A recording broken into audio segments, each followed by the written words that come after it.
একটি পরিবার তাদের আনন্দের একটি মুহূর্ত উপভোগ করছিল।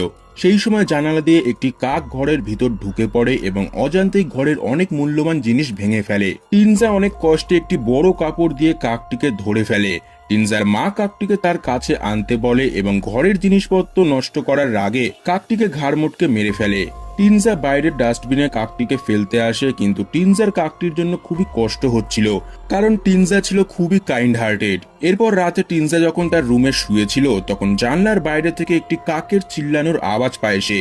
টিনজা বাইরে বেরিয়ে ডাস্টবিনে দেখে মৃত কাকটি সেখানে নেই, কিন্তু বনের ভিতর থেকে কাকের চিল্লানোর আওয়াজ আসছে।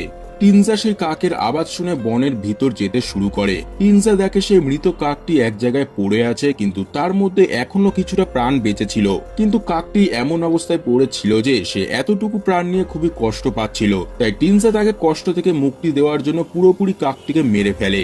টিনজা দেখে কাকটির একদম পাশেই একটি ডিম পড়েছিল। হয়তো এই ডিমটিকে আশ্রয় দেওয়ার জন্য মা কাকটি ডাকাডাকি করছিল।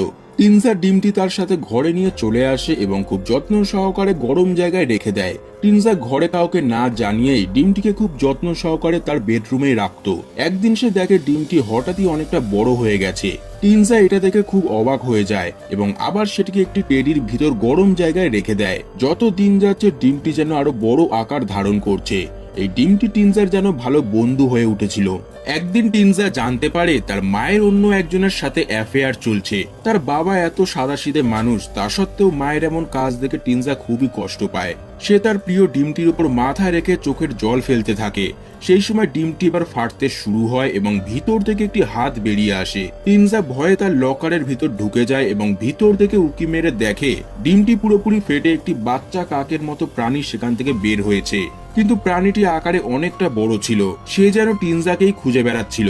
সেই সময় টিনজার বাবা বাইরে থেকে আওয়াজ দেয় এবং ভয়ে প্রাণীটা জানলা ভেঙে বাইরে বেরিয়ে যায়। টিনজা লকার থেকে বেরিয়ে তাড়াতাড়ি তার বিছানা ঠিক করে নেয়। তার বাবা কি হয়েছিল জিজ্ঞাসা করলে টিনজা বলে একটি পাখি এসে তাদের কাঁচ ভেঙে দিয়েছে। পরদিন সকালে টিনজা ও তার বাবা মিলে ভাঙা কাঁচগুলো পরিষ্কার করে নেয়। সেই রাতে টিনজা যখন তার রুমে শুয়েছিল, সেই সময় প্রাণীটি আবার চলে আসে এবং টিনজা তাকে দেখে প্রচন্ড ভয় পেতে থাকে। প্রাণীটি দেখায় তার হাতে একটি কাচের টুকরো ঢুকে আছে। টিনজা সেটাকে বের করে এবং নিজেই যেন শিউরে ওঠে। দেখা যায় প্রাণীটিও টিনজার মতনই আচরণ করছে। এরপর প্রাণীটি টিনজার হাত নিয়ে তার মাথায় রাখে এবং টিনজা দেখে প্রাণীটির পুরো শরীর আঠালো পদার্থে ভরে আছে।